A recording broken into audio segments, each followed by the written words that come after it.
ఇక రాజధాని ఎప్పుడు వస్తుంది, ఎన్ని దశాబ్దాలు పడుతుంది?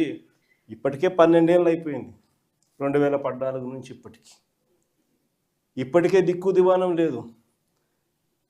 ఇంకా ఎన్ని దశాబ్దాలు పడుతుందో తెలియదు. డబ్బంతా రోడ్లకే ఖర్చు అవుతుంది. డబ్బంతా రోడ్ కరెంట్ వేయడానికి ఖర్చు అవుతుంది. డబ్బంతా డ్రైనేజీలు పెట్టడానికే ఖర్చు అవుతుంది. ఇంకా ఎన్ని దశాబ్దాలు పడుతుందో.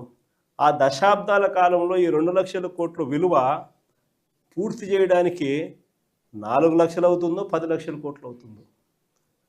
చివరికి 12 ఏళ్ళ తర్వాత కూడా ఈ పొద్దు రాష్ట్రానికి రాజధాని లేదు. ఇంకా 20 ఏళ్ళ తర్వాత కూడా మన పరిస్థితి ఏమిటంటే అప్పుడు కూడా రాష్ట్రానికి రాజధాని కనిపించదయ్యా.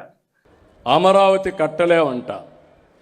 నీలాంటి 1000 మంది కాదు సైకోలు ఎవడొచ్చినా అమరావతి ఆగదు. ఆగాలని మిమ్మల్ని అడుగుతున్నా.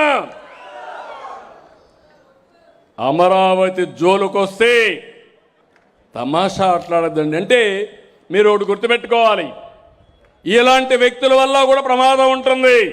అధికారంలో ఉంటే విధ్వంసం చేశాడు, అపోజిషన్లో ఉంటే బెదిరిస్తున్నాడు. బెదిరించి ఎవరిని రానియకుండా నేను వస్తే మళ్ళా ఎంక్వైరీ చేస్తా, నిన్ను పట్టుకొస్తా. ఏంటి పట్టుకొచ్చేది?